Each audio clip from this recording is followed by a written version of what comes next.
So let's continue with the same topic, modals. Today's first modal is must. Children, must is used to express obligation.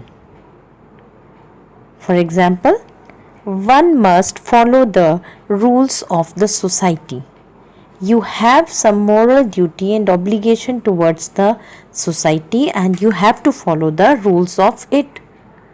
Next example, we must be in time at school. Again, we are bound with some obligation with the school, that is why we cannot be late. It is also used to impose prohibition, to check something. First example, you must not leave the class before the bell. There is a check that you cannot leave the class before the bell.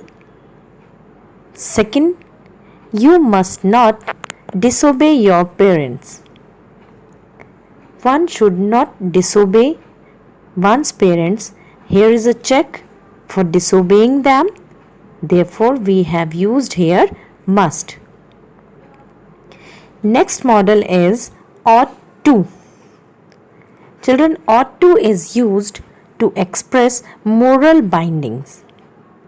Some foundation is there and moral foundation.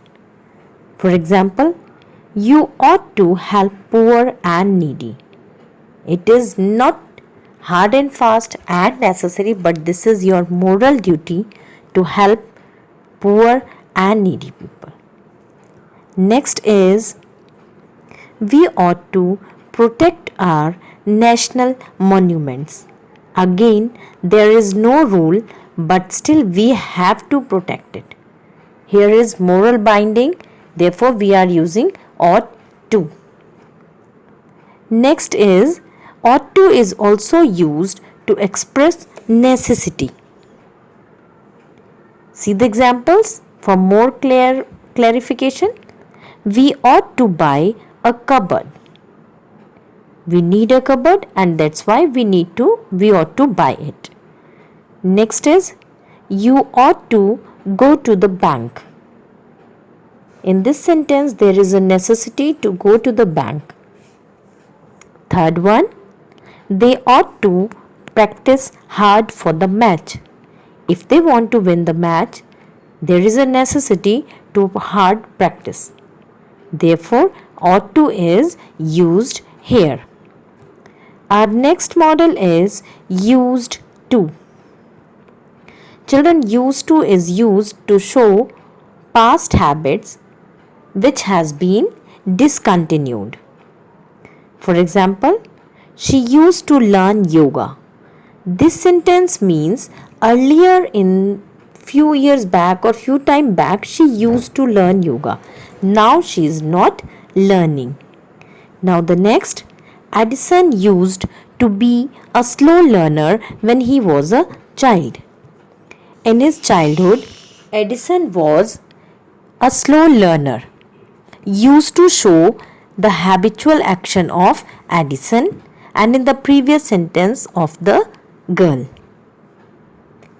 Our next modal is need. Need means necessity and simply it is used to show the necessity only. For example, do I need to stay here? Is there need to stay here? Second one, you need not to talk loudly.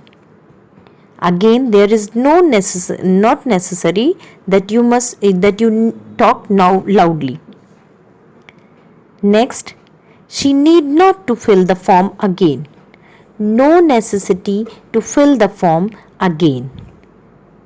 So this is the use of need. Now our next modal is dare.